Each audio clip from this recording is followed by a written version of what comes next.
Surrounded by law enforcement, Luigi Mangione returned to New York from Pennsylvania this week for the first time since investigators say he assassinated UnitedHealthcare CEO Brian Thompson in Midtown Manhattan. The 26-year-old suspect faces state charges, including murder as an act of terrorism. As we see nonstop coverage of the Luigi Mangione UnitedHealthcare CEO story, I'm not gonna lie, this is how you can tell the news is owned by billionaires, because the news was like this devastating, terrifying, harrowing attack in New York. And I'm not saying, look, a murder did take place. I'm not saying that it couldn't have been those listed as those things. I'm just saying you're the news. Like, you are the mainstream media. You play horrific stuff all the time. You're the same news that when those pages were going off on those people in the Middle East exploding, you were like, check this out. Isn't that wild? one of the best comedians out, Josh Johnson, puts it all in perspective. First, from the lens of the media. Brian Thompson's wife told NBC News that her husband had been receiving threats and alluded to them being tied to insurance coverage. Yet Thompson was walking alone with no security when the gunman who laid in wait to shoot him attacked him heading into the UnitedHealth Group Investor Day meeting. That tragic shooting comes as executive security has already become a bigger focus for major companies. Now it appears millionaires and billionaires are taking action. CEOs were like, what? What happened? Oh my God. Oh my God, are you serious? And they didn't know each other? Kids, he just did that in broad daylight?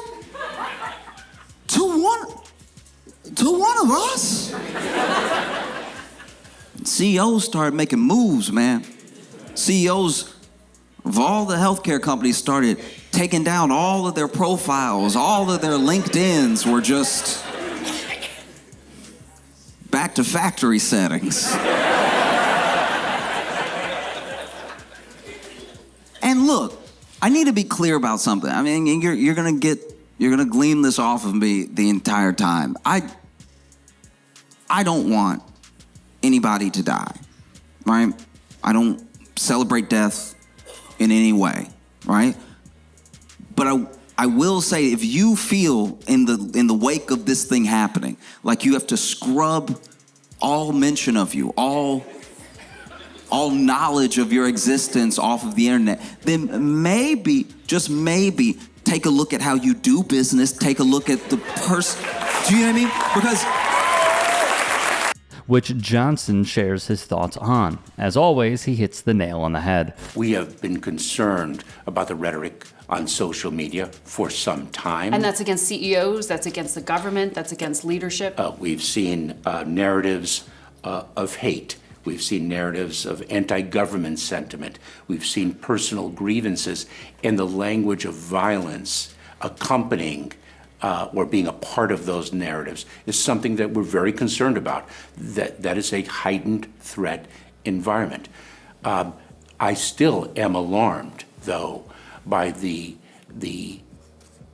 heroism that is being attributed to an alleged murderer of a father of two children on the streets in New York City. United States Secretary of Homeland Security, Alejandro Mayorkas, spoke to CBS Mornings on the current environment.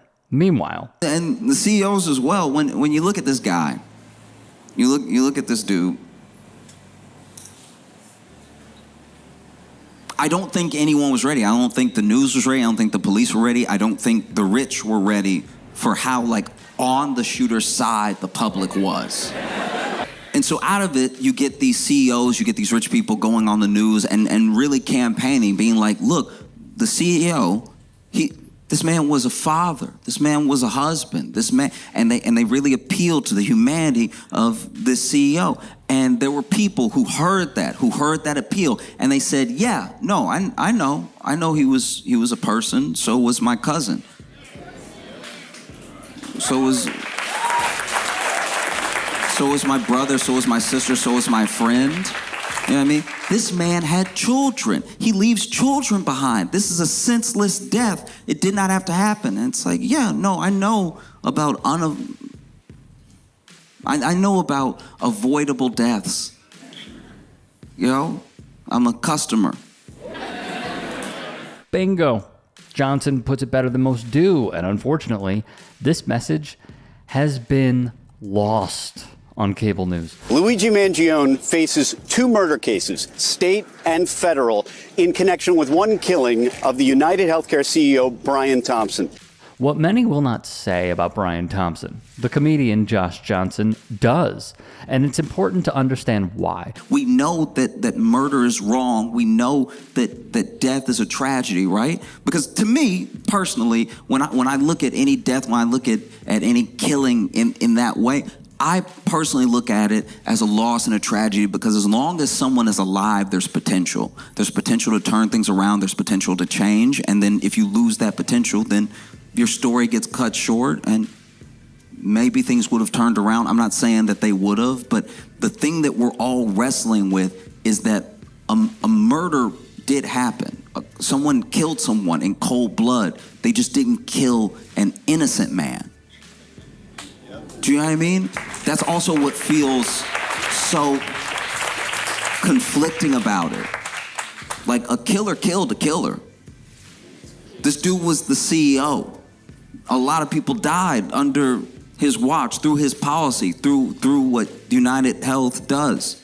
See, corporate America, capitalists, etc., will not view Thompson and other healthcare CEOs as just that, but it is unequivocally true to say they are.